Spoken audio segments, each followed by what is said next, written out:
ദിവസം നമ്മൾ എന്താ പഠിച്ചത്? ആവാസ വ്യവസ്ഥ അല്ലേ? പലതരം ആവാസ വ്യവസ്ഥകളുടെ പേരുകൾ നമ്മൾ ലിസ്റ്റ് ചെയ്തു അല്ലേ? പിന്നെ ടീച്ചർ നിങ്ങളോടൊരു കാര്യം പറഞ്ഞായിരുന്നല്ലോ ചെയ്യാൻ. എന്തായിരുന്നു അത്? നിങ്ങളുടെ വീടിൻ്റെ പരിസരത്ത് എവിടെയെങ്കിലുമുള്ള ഏതെങ്കിലും ഒരു ആവാസ വ്യവസ്ഥ, കുളമോ വയലോ എന്തെങ്കിലും നിരീക്ഷിച്ച് അവിടെ ഏതൊക്കെ ജീവികളാണ് വസിക്കുന്നത് എന്ന് കണ്ടെത്തി എഴുതാൻ പറഞ്ഞിരുന്നു അല്ലേ? ആരൊക്കെ ചെയ്തു അത്? കുറച്ച് പേരൊക്കെ ചെയ്തു, ചിലർക്ക് ചെയ്യാൻ പറ്റിയില്ല. എന്താ കാരണം? അവരുടെ വീടിൻ്റെ അടുത്തൊന്നും കുളവും വയലും ഒന്നും ഇല്ല. പക്ഷെ വിഷമിക്കണ്ട കേട്ടോ, ടീച്ചറിൻ്റെ വീട്ടിൽ കുളവും ഉണ്ട് വയലും ഉണ്ട്. ടീച്ചറിൻ്റെ വീട്ടിലുള്ള കുളത്തിൽ ഒത്തിരി ജീവികൾ വസിക്കുന്നുണ്ട്. കാണണോ നിങ്ങൾക്ക് ടീച്ചറിൻ്റെ വീട്ടിലെ കുളം?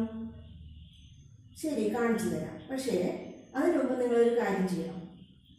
നിങ്ങളുടെ നോട്ട്ബുക്ക് എടുത്ത് മുമ്പിൽ വെച്ച് ടീച്ചർ വീഡിയോ കാണിക്കുമ്പോൾ നിങ്ങൾ അതിനകത്ത് കാണുന്ന ജീവികളുടെയും സസ്യങ്ങളുടെയും എല്ലാം പേര് നിങ്ങൾ എഴുതി വെക്കണം. ഓക്കെ? അപ്പോൾ ശരി, നമുക്കെന്നാ വീഡിയോ കാണാം അല്ലേ? നോക്കിക്കോളൂ.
ടീച്ചറിന്റെ വീട്ടിലെ കുളം ഇഷ്ടമായോ എല്ലാവർക്കും?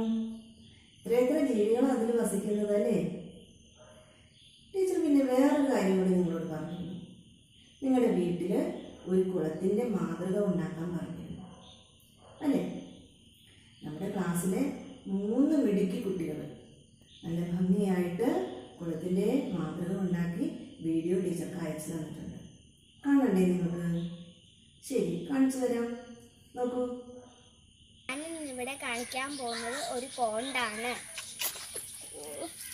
ഇത് പിസ്റ്റിയ, ഇത് water lily, azolla, money plant, ഇത് ശംഖ്, കുറച്ച് ഫിഷസ്. Thank you. ഞാൻ നിങ്ങളെ പരിചയപ്പെടുത്താൻ പോകുന്നത് ഒരു പോട്ടാണ്. ഇതാണ് എൻ്റെ പോട്ട്. ഇതിനകത്ത് പിസ്റ്റിയുണ്ട്, അസോളയുണ്ട്, ഇതാണ് ആഫ്രിക്കൻ പൈല്, പിന്നെ ഇത് വാട്ടർ ഹൈസ്റ്റാനിക്ക്, പിന്നെ കുറച്ച് കളറിൽ വാലുള്ള മീനുകളെ ഞാൻ ഇതിനകത്ത് ഇട്ടിട്ടുണ്ട്. പിന്നെ 2 ശംഖുകളും ഞാൻ ഇതിനകത്ത് ഇട്ടിട്ടുണ്ട്. പിന്നെ എൻ്റെ വീട്ടിന് പിന്നെ ഞാൻ ഒരു ലോട്ടസും കൂടി ഇട്ടിട്ടുണ്ട്. ഇനി ഞാൻ അടുത്തത് എൻ്റെ വീട്ടിലുള്ള ഒരു കുളമാണ് ഞാൻ ഇന്ന് ഇവിടെ പരിചയപ്പെടുത്താൻ പോകുന്നത്. ഇതൊരു ജലസസ്യമാണ്. ഇത് അസോള, വാട്ടർ ലില്ലി, പിന്നെ ഇത് പിസ്റ്റിയ, പിന്നെ കുറച്ച് അതുപോലെ തന്നെ കുറേ മീനുകളും ഇട്ടിട്ടുണ്ട്. Thank you. ഹലോ ഫ്രണ്ട്സ്, ഇന്ന് ഞാൻ ഒരു മോഡൽ ഉണ്ടാക്കിയിട്ടുണ്ട്. ആ മോഡലാണ് നിങ്ങളെ ഇന്ന് ഞാൻ പരിചയപ്പെടുത്താൻ പോകുന്നത്.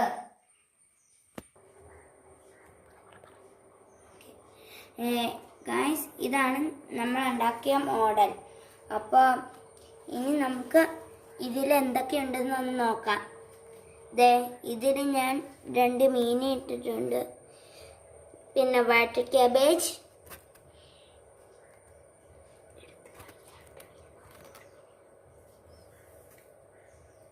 ഇതാണ് വാട്ടർ ക്യാബേജ്,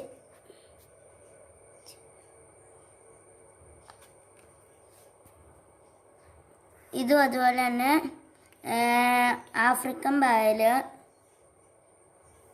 പിന്നെ വേറെ ഒരു പ്ലാന്റും കൂടി ഉണ്ട്.